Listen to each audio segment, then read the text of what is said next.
So hi everyone. My name is Tanya Parker and I am with NAMI Central Texas, which is the National Alliance of Mental Illness. And we are a grassroots organization that supports mental health education, classes, advocacy, and support, not only for the person who may be struggling with their own mental health diagnosis or recovery, but also for family members, friends, and loved ones. So I'm excited to bring to you tonight just a quick webinar that we have called Mental Health One-on-One. I think today mental health is discussed a lot, but sometimes we're not really sure what that means or what the definition is. So at NAMI, we thought, well, we're going to put together something that is just, again, a very short and sweet kind of basic, what is mental health? And so today I'm going to go through a couple slides. We're going to talk about what mental health, the definition is. We're going to talk a little bit about diagnosis and treatment. We're not going to get into that into the weeds in that. And then we're going to talk a little bit about what NAMI does and how we support the community. So again, welcome. This is Mental Health One-on-One presented to you by NAMI Central Texas. So of course, as you see on the very first slide, I have a picture of a brain. And I just want to let you know that mental health is considered part of physical health. It is a function of the brain. And so we're going to spend a little bit of time talking about that.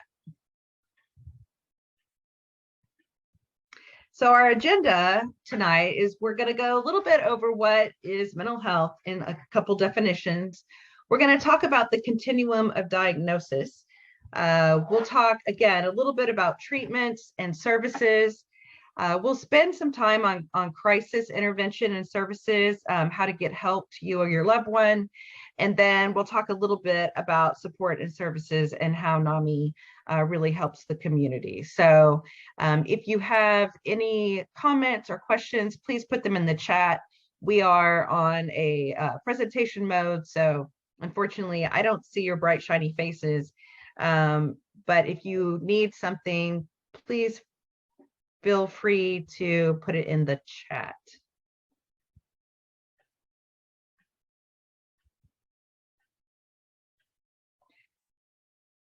So I just want to talk about mental health by the numbers. And I know that we have all heard a lot about percentages, how many people actually have a diagnosis. And so I think it's really important to just, again, talk about some of the numbers. All of these have come from NAMI and research, the National Alliance of Mental Illness, also WHO, which is the World Mental Health Organization. So I think it's very interesting and good to know that 1 out of 5 adults experience a mental illness each year. So 1 out of 5. So that literally means one of us on this webinar, or one of you, 1 out of 5, or one member of a family of 4 or 5 will have experienced a mental health or a mental health condition or a mental illness each year.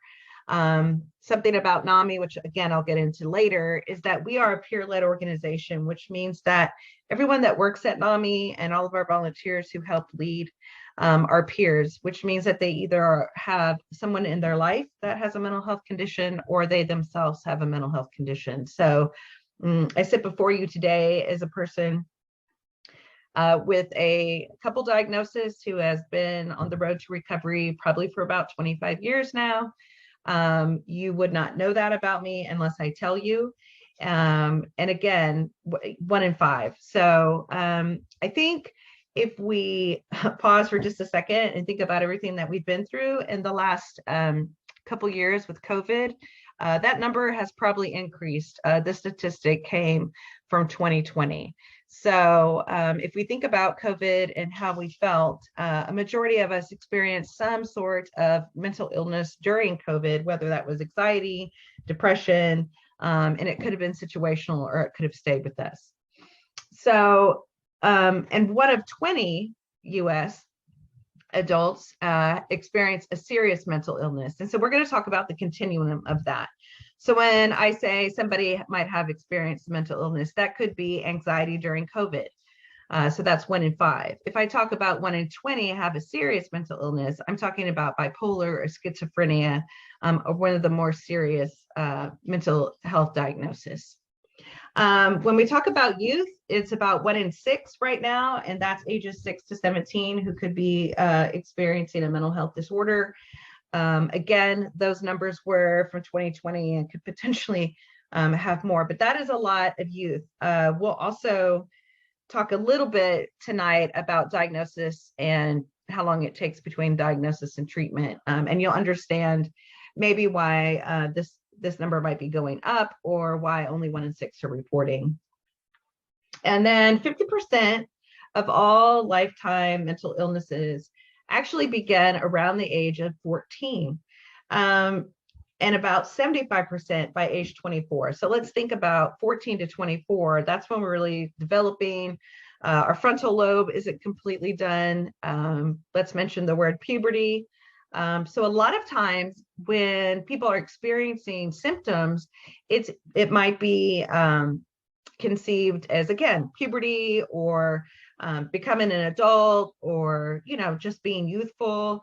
And so that is where I think there is a big gap where people may be experiencing symptoms and self-medicating or not diagnosed. And then you get to age 25, 30, and you're still having symptoms, and you're thinking, well, I'm not in puberty anymore, or I'm not a youth, so what's really happening? My own experience is I was not diagnosed until I was 35.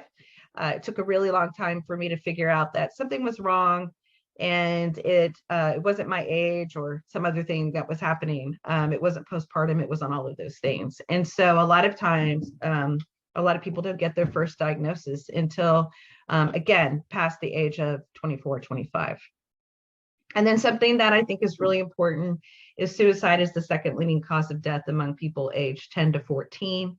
It is the #1 cause of death for men over the age of 60. And I think we really need to understand that there is a correlation between mental health and suicide, because a lot of times when somebody is in a mental health crisis and it's not treated, or it is not even identified, a lot of times there is a suicide attempt. So I have a lot of numbers here.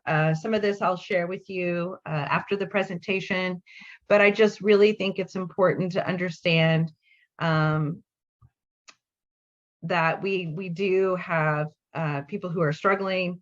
We have a lot of people who are struggling silently. And we have a very large discrepancy between people who have symptoms, people who then get diagnosed, and then people who get treatment. So we're going to talk a little bit about that tonight. So what is mental health? Well, according to NAMI, and according to lots of medical professionals, mental health is physical health. It is a disorder in your brain. It is brain health. And so a lot of times mental health gets mixed in with behavioral health. There are some behaviors that go along with that, but I think it's important for us to understand that mental health is a physical condition, just like diabetes, just like high blood pressure. It is a disease or an illness in the mind. There is something that is happening that is causing physical conditions that affects emotions. It affects all different areas of your life, but it can be treated. So if you see on this slide, there's a brain and a stethoscope, because I just want everyone to understand that NAMI absolutely believes that mental health is the physical health. So mental conditions are medical illnesses that really affect how people think, feel, and act, just like diabetes. So for example, my youngest, who is now 25, he has diabetes. Diabetes is a lifelong condition that he has to treat, take medication, watch his diet, watch the stress, be very aware of his physical health because it affects all things. But if we all really think about it, diabetes also affects his mood. It affects his weight. It affects all areas of his life. It affects what he can do as far as work. It affects how he reacts to things. It affects how and what he eats. Mental health is exactly the same way. Diabetes is a lifelong condition. Some of the more serious mental health conditions are also lifelong. But what I want to say to every single one of you is mental health, just like diabetes, is a treatable condition. And every treatment is different for every person. It's very individualized. So just like diabetes, some people don't have to take medication. Some people watch their diet and exercise and they're fine. Some people need insulin. My son has a very serious case of diabetes, and he has a pump that puts insulin in his body, and he also has a reader just in case things go a little out of whack and he can't really wake up and take care of himself. There's alerts on our phone. So it's definitely a serious illness, but it is treatable, and he can live a very effective life. Mental health conditions are exactly the same way. So as we move forward in this presentation, I really just want everyone to understand that as I talk about mental health, I'm talking about a physical condition. Something else that we need to remember is that mental health conditions are not anyone's fault or something to be ashamed of. Mental health conditions are not caused by bad parenting. Mental health conditions are not caused by some kind of personality flaw. They are not somebody being possessed by demons. They are a physical health condition, and they are treatable, and people can live healthy lives. So there is a lot of stigma around mental health. There is a lot of shame and blame around mental health, not only for the person who has the condition, but also for family members. And so I think mental health conditions truly are one of the conditions that I think people suffer in silence, and not only are they suffering, but their families are suffering. So that is why NAMI does these presentations, and we're out in the community really talking about it, because our hashtag this year is strength and sharing. And the more we share and talk about mental health as a physical health condition, the more people will be open, the more people can seek treatment, get support, and live productive lives. So again, moving forward, mental health is a physical health condition. And that is where we're going to leave it tonight. If you have questions, NAMI has a lot of research. There are scientific data, all sorts of things that we can share that are on our website and on the national website. You will also have a link to a video that really describes the brain and how it works. But since this is a Zoom, watching a video on Zoom is really not that entertaining. So we want to make sure that you get the information, but that you don't have to watch it as we sit here tonight and have really more of a chat about mental health. So I put this picture up because I think it's really important for us to define mental wellness, mental health, and mental illness. Again, sort of a continuum. I think that a lot of times, especially in different cultures, they will talk about what mental wellness, which is really just having a positive mental outlook, being in a good, positive mental condition, feeling well. You're just staying healthy. You can think well, you're emotionally feeling well, you're physically feeling well. And that is really the homeostasis, right? Where we would like to be at all times. But as we've experienced in the past couple of years with COVID and different things, it was very hard to sort of balance and have mental wellness when potentially you couldn't leave your house, or you were fearing for the safety of yourself and loved ones. So mental wellness is what we want. Just like physical health, right? We want physical wellness. We want our brain to be well and functional and healthy.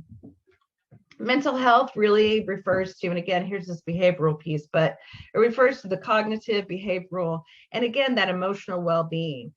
three prongs. So I think it's important to understand that mental health affects all of these. So if I am struggling, if my brain is off, if my hormone levels are off, emotionally, I'm going to struggle. I'm going to feel bad, and maybe I will behave differently. And this is really impacted by outside stress. It's impacted by diet. It's impacted by substances we may be using.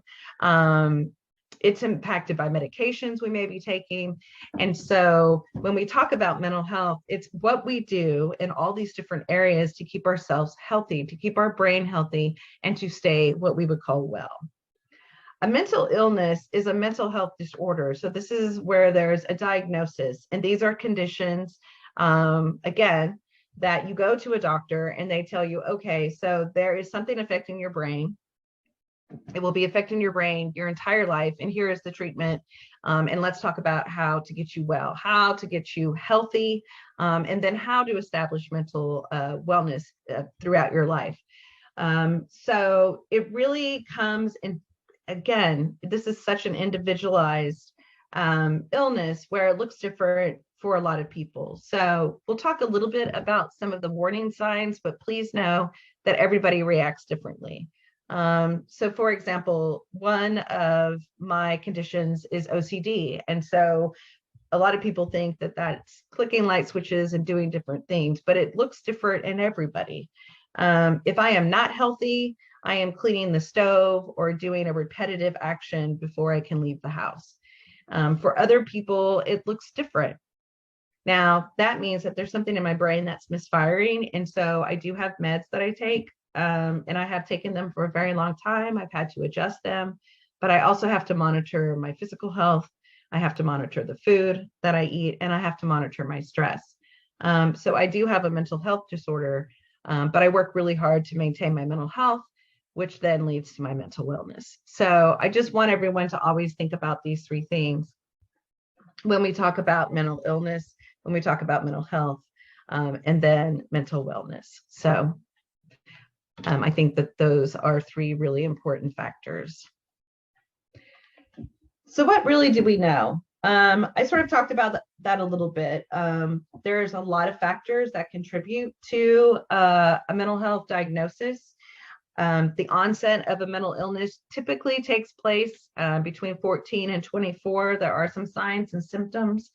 It is hereditary. It is a biological disorder, but it also can be triggered by trauma and environmental stressors. So now people are thinking, what exactly does that mean? So let me just give you an example. I'm using myself tonight because really I can see myself, and here I am. So I'm going to use myself.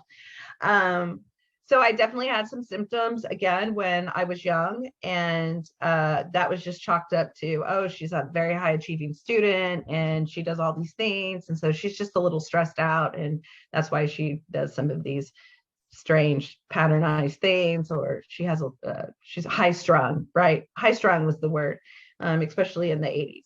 So I was considered high strung. If I look back in my family history, there is a lot of mental health disorders that were not diagnosed and untreated. And I have a very large family. And so it definitely was hereditary.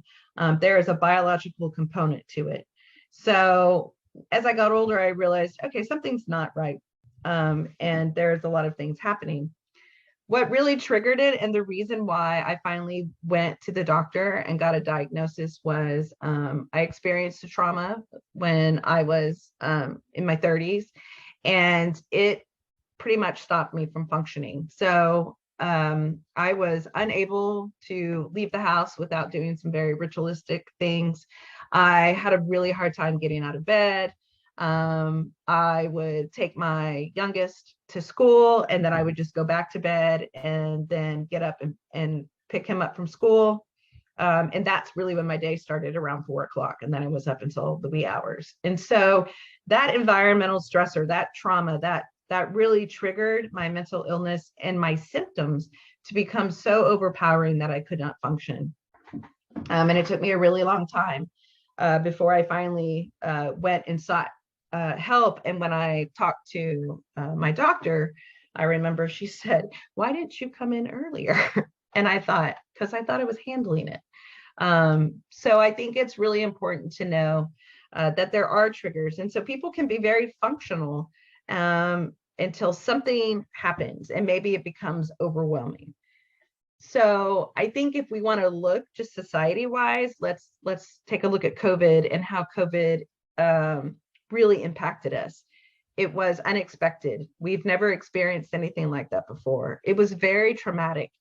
It was scary. We didn't know. There wasn't a lot of information. We weren't able to leave our house.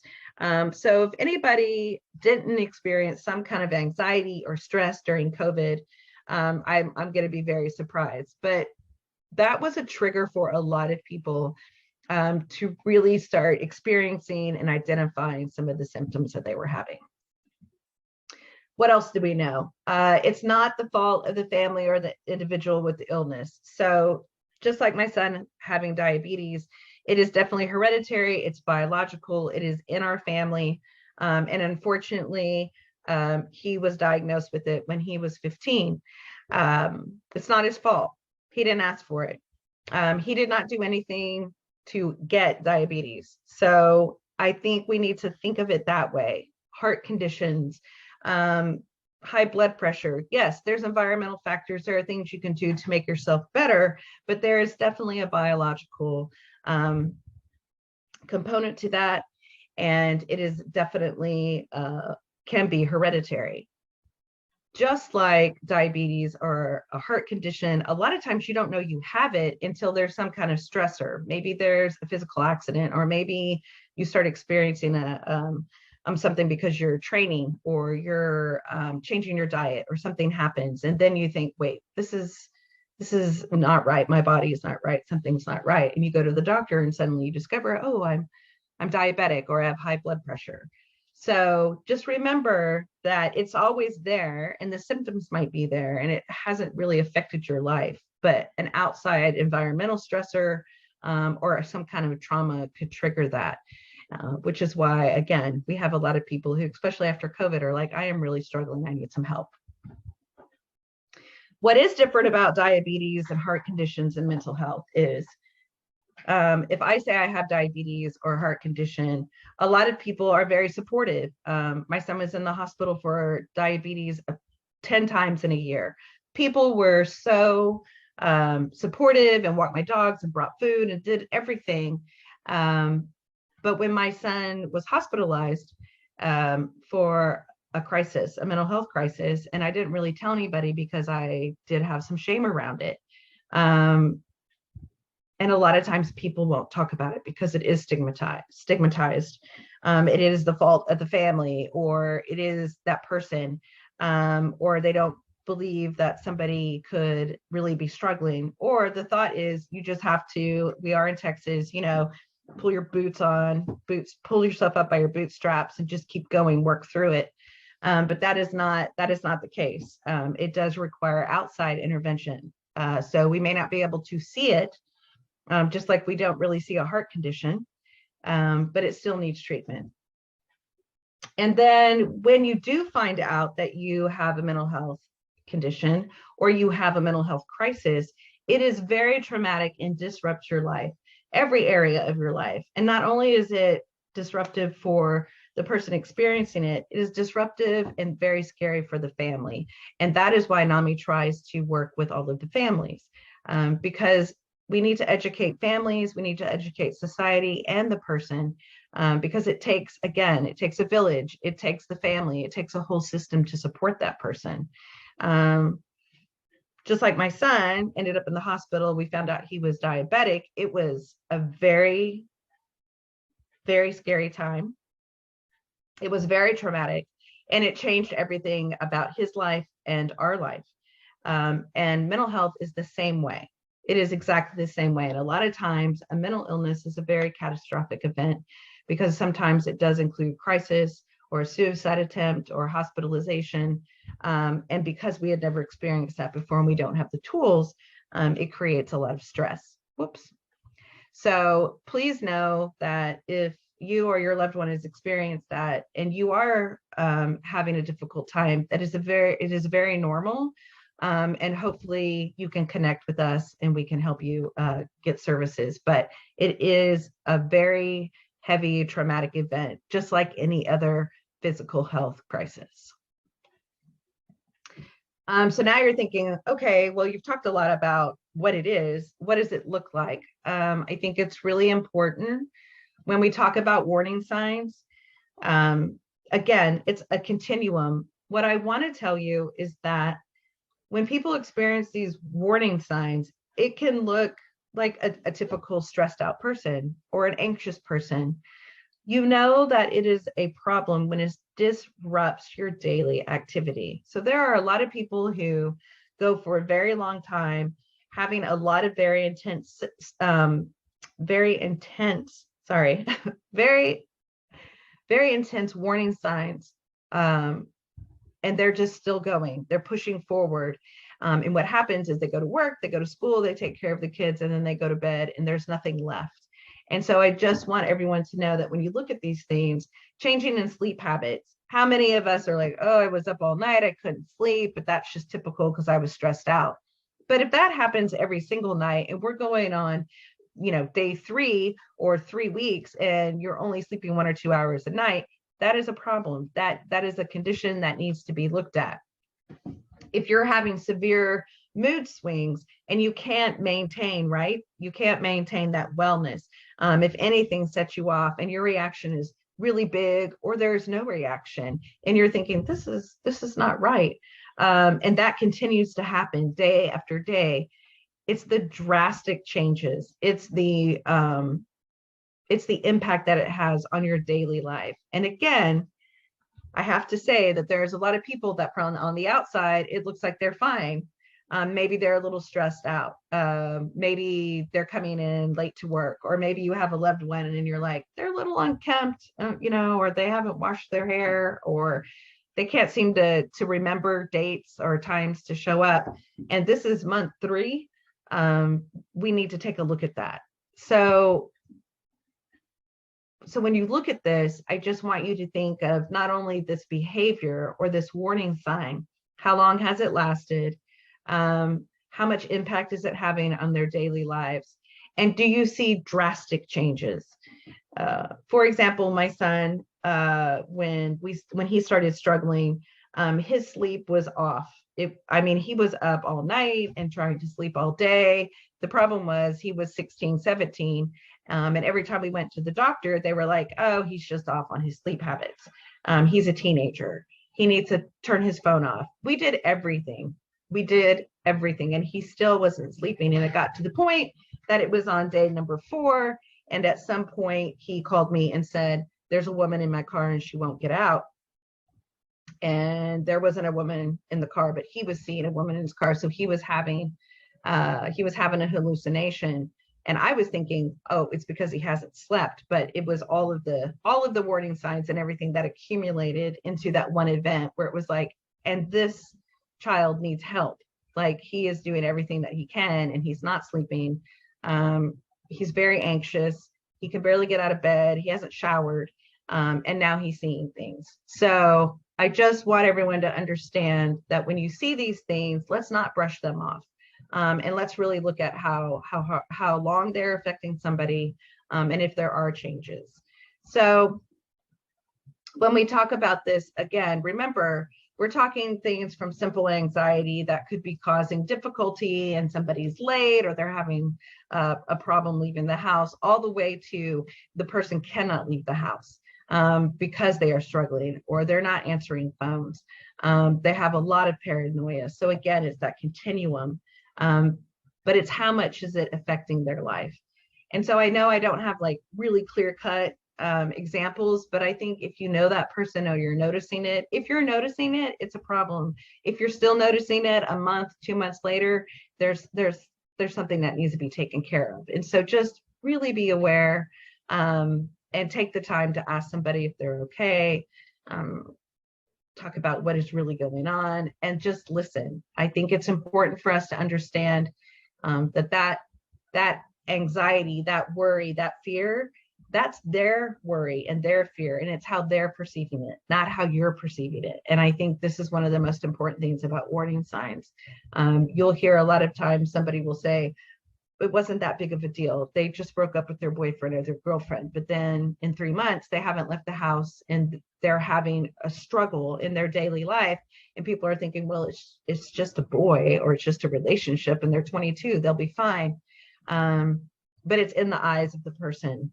So it's not our place to decide if it is if the intensity is matching what actually happened. If that person is struggling, then they're struggling. And so we want to make sure that we listen, that we pay attention, and that we have empathy. We may not understand why this has sent them in a tailspin or why they're struggling, but we're here to say, we want to help you, and we're going to walk in this journey with you. So diagnosis and treatment. So this is going to get a little tricky. And so I really don't want to spend a lot of time on this because this can be a whole 3-hour class. But I just want to touch a little bit on it. So when I talk about diagnosis, that's when you actually go to a doctor or a psychiatrist, and they diagnose you and say, you have this condition. It's important for us to go and get checked out. It's important to be honest with the mental health professional that you're seeing. But I also want everyone to understand there's a continuum of diagnosis. And that means, which I'll show you in just a minute, that again, like I talked about with physical conditions, somebody could have high blood pressure. And one person could have high blood pressure and it's at the low end. So they're not on medication. They change their diet and maybe exercise. Then there's that middle person who maybe they need medication and they have to really like have no salt or different things. So they have a little bit more restrictions.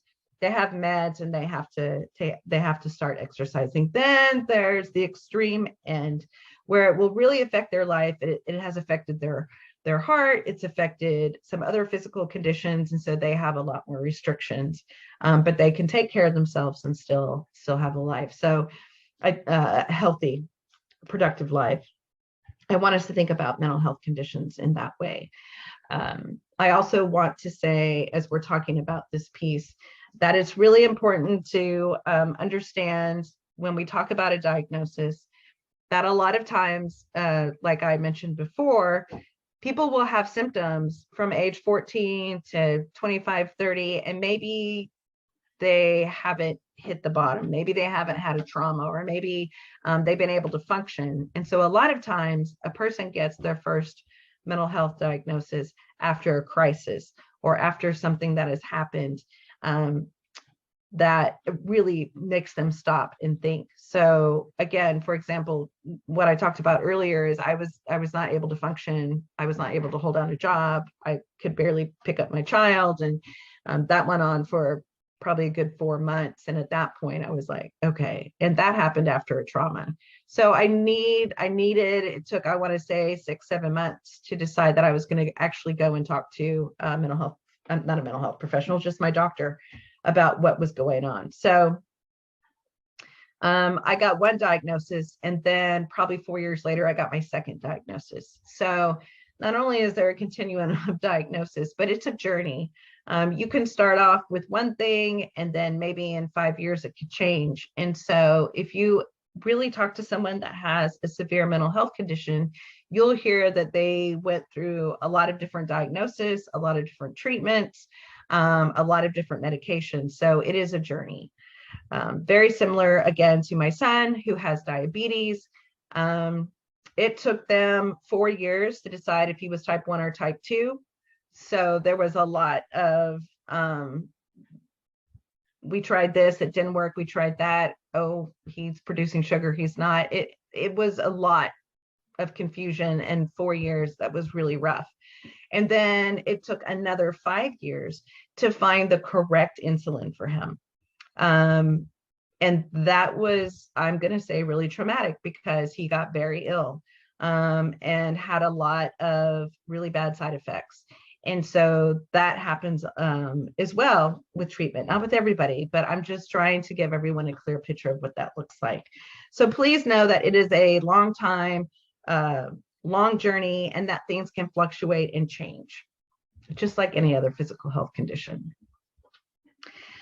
So here are some typical diagnoses that you'll see in of mental illness. So attention deficit and hyperactivity disorder, and then attention deficit disorder. So the initials, the ADD, ADHD, which we hear a lot in schools.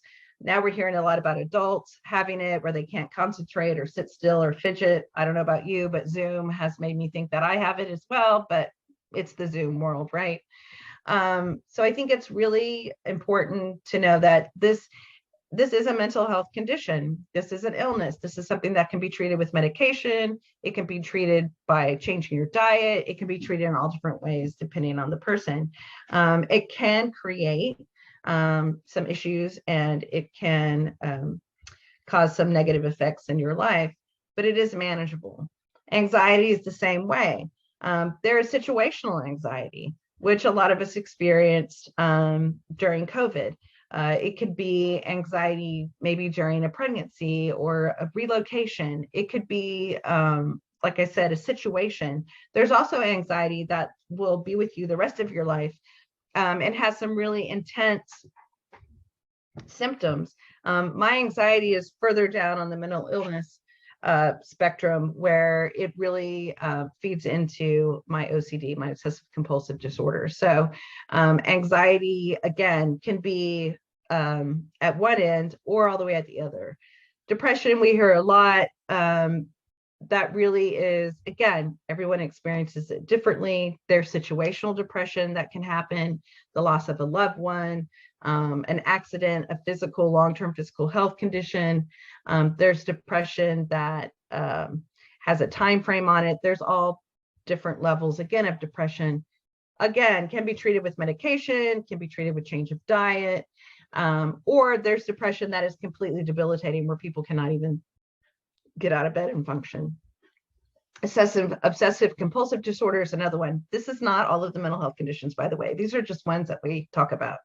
OCD, obsessive compulsive disorder, can be very debilitating for somebody if they're not getting treatment. It is a anxiety, a fear that's internal, and it's a fear that maybe is not relevant for somebody, but in the mind of that person, if they don't do this ritual, or if they don't do something, there's this huge fear that something bad is going to happen. Bipolar disorder and schizophrenia, those are on the very far end of the mental illness spectrum. They do need a lot of treatment. It is a long-term disorder. It is something that you will be working with your entire life. People who have bipolar and schizophrenia will tell you that there is a long list of medications that they've tried, different things about their diet. They maybe have had a couple different crises that have happened. It ebbs and flows. So that is those are disorders that, again, take a lot of time and treatment. So I think it's really important for us to know, again, there's a spectrum. Treatment is very individualized. We need to know that it's a holistic treatment for mental health. It's mind, body, spirit, it's all of those things. And everybody, again, has their own individualized treatment plan, but it takes a while to figure out what that is. The other thing about a diagnosis is I think it's really important to understand that, again, I keep saying this, you can have a lot of warning signs. You can experience a lot of symptoms, but you might go 5 to 10 years before you even decide that that you're going to go and get some kind of medical intervention. And when you do, it could be another 5 years before you get the appropriate diagnosis or multiple diagnoses. And then there's a statistic that basically says sometimes it takes 5 to 10 years to find the right treatment plan. So it is a long, long journey. And I'm, again, not trying to be heavy, but I want everyone to understand that, again, just like blood pressure, heart disease, diabetes, it takes a while to find the right treatment. And if you if you are diagnosed at a younger age, your body is changing. And for all the women, we have a lot of changes that happen in our life. For men, you have a lot of changes as you get older, your body changes, which then means that the medication and different side effects or positive or negative effects will be happening during your treatment. I want to talk just a minute about how we heal. I think it's really important to understand that a lot of mental illnesses, the wounds, the things that happen, they're not always visible. You don't see them. A lot of people don't talk about them. They're very internalized. Sometimes there's shame in it. And so there's not a lot of discussion about some of the things. People suffer in silence. Treatments are very varied. I'm sorry. Treatments are varied. We've talked about that just a little bit. And healing takes time. Recovery is a lifelong journey. And so I put these pictures for a reason. So if something happens and there's a fray, you're just kind of hanging on, right? You really need to repair this rope. And then when you repair it, it's going to look different. So all these knots are very different. So they're pretty and they're repaired, but they're all different. I think it's important to know that when somebody has a mental illness and they're seeking recovery and treatments, that it's going to take a minute. And that, again, a lot of the wounds and the healing are internal. You're not going to see them. You might see a change in their behavior or their appearance, how they're operating in your life, but a lot of it is very internalized. So I talk a lot about if somebody is hospitalized because there's a crisis or something is happening, and they're released from the hospital for a mental health crisis, they're not healed. The crisis is over, but they're not healed. In other words, if I break my arm and I go to the ER and they fix my arm and they put it in a cast, when I leave the ER, I'm not healed. I'm still healing. And what's taking place under that cast is a whole lot of things going on, and there's healing and we can't really see it. The only person who knows and can feel it is the person who's in the cast. Once that cast comes off, then I have to go to therapy and learn how to reuse my arm again. I have to remind my body how to work after that happens. And it will never be the same. Yes, I can probably use my hand, but there will always be like, you can see it if you take an x-ray, but you can't see it externally. But you'll know that something was broken. It doesn't go back to the same. And as I get older, maybe that arm hurts for, maybe there's an old injury and every now and again, I can feel it. I think healing from a mental health condition, that journey is very much like that. It's internalized. You can't really see it, but treatments do work. And then that recovery is going to look different, just like all these different bows. It's going to be different for everybody. And when that person comes out on the other side, their life might look different, or they may look a little different. But as long as they are well, that's really the goal. So it's kind of a strange analogy, but I think it's important just to understand that this is really, again, it's a very individualized journey, but it really needs the support of the family, and it really needs support of society. So if somebody's walking around in a cast, we're very helpful. I'm so sorry. We'll, send them a casserole. We'll help them with their task. We'll send cards. We'll do all the things. When they're done, we ask them how they are. If somebody has a mental health condition and there was a crisis, a lot of times it's taboo. We don't talk about it. We don't send cards. We don't ask how they're doing. And so for NAMI, and for all of us, we want to change that. We want it to be just like somebody had a physical health condition, because that's what it is. So as I talk about that, I talked about treatment, so I don't want to go into that. I want to talk about NAMI just a little bit, and then talk a little bit about crisis. We do all of these things: awareness, education, advocacy. We absolutely believe that the person in the family is the expert, that you don't need to know everything, that you don't know what somebody hasn't told you, which is why we have some really in-depth classes and supports. Again, mental health conditions are biological. They're nobody's fault. And they share universal characteristics, but the treatment is very individualized. And then we offer current information and lots of solutions. And again, empathy and understanding, information and resources. I want to show you a story of a family that came to us. I think it really sums up what NAMI does. We are still working with this family, and I will give you a quick update, but I just wanted to show this because to me, it's more powerful for you to hear a story from a real family than have me continue to talk for the last 10 minutes of this. One of the things that I think is important to know about NAMI Central Texas is all of our services are free, and we do cover 6 counties. Again, we do all kinds of education and support around mental health and mental health conditions. We are definitely a good resource for all the 6 counties that we cover. And now that I have found it, I'm going to share with you the Allen video. It was hard for me because as the mom, I felt every emotion that he felt.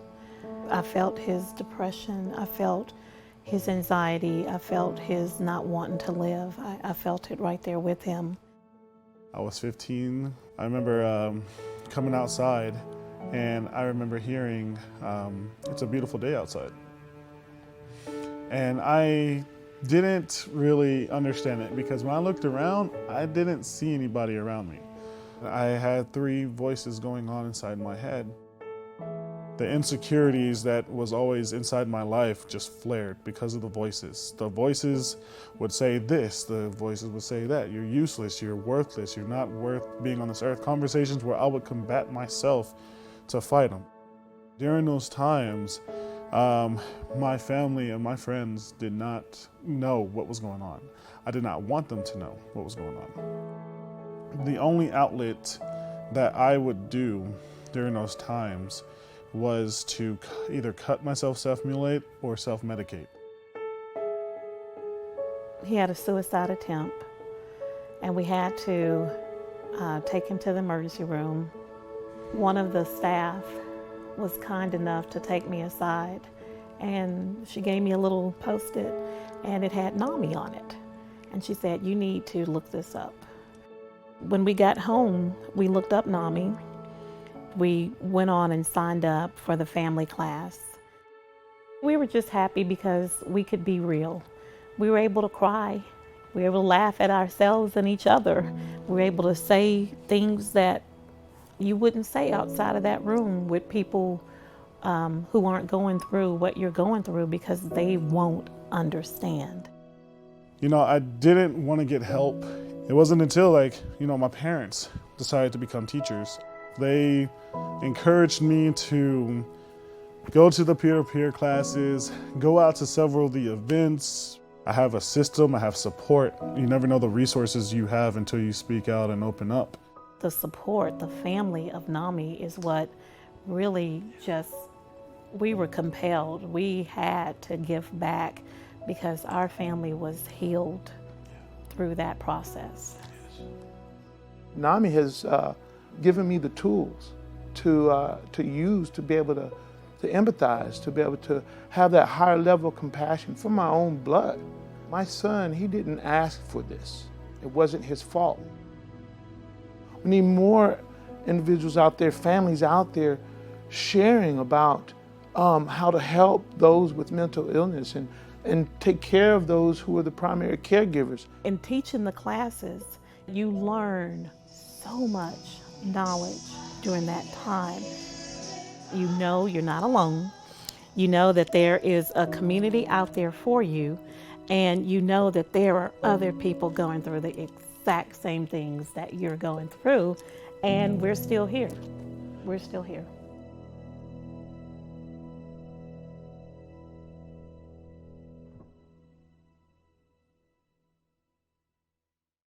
It's a beautiful story of a family who came to us after their son was struggling, and how they utilized NAMI services to get help, and how NAMI supported their family. And now we have that young person is now one of our amazing staff, and he's working with us. And so one of the things that I do want to talk about is some crisis resources before our time ends, and then sort of how NAMI supports before we wrap up. I wanted to show you on our website, we have a crisis button. I think it's really important. You can go to that button, and it gives you all of the crisis intervention teams and 24-hour crisis numbers.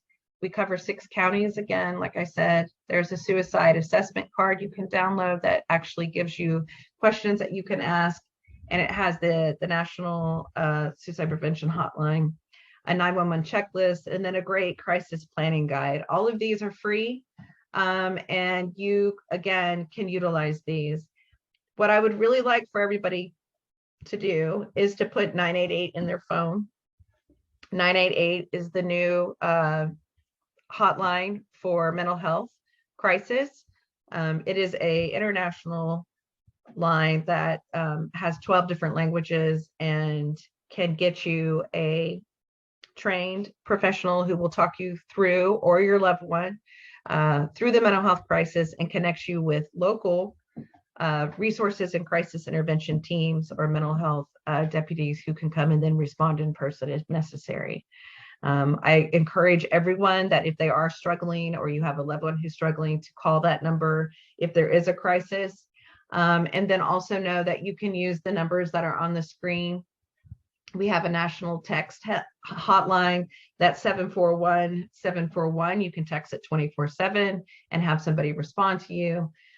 You can always call any of these crisis hotlines to get services and intervention. So please do not be afraid to reach out and ask for help if you need it, or if your loved one needs it.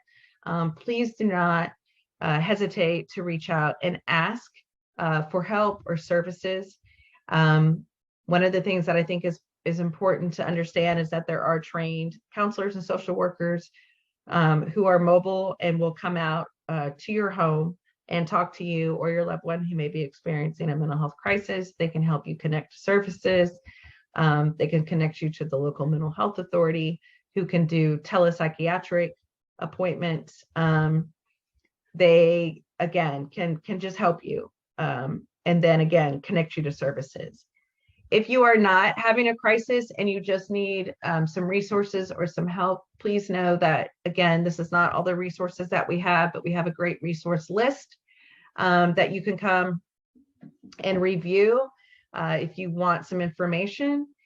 If there is a resource that you're looking for and maybe you're like, I don't see it here, you can call us or you can email us, and we will look in our resource repository and send you the services that you might be looking for.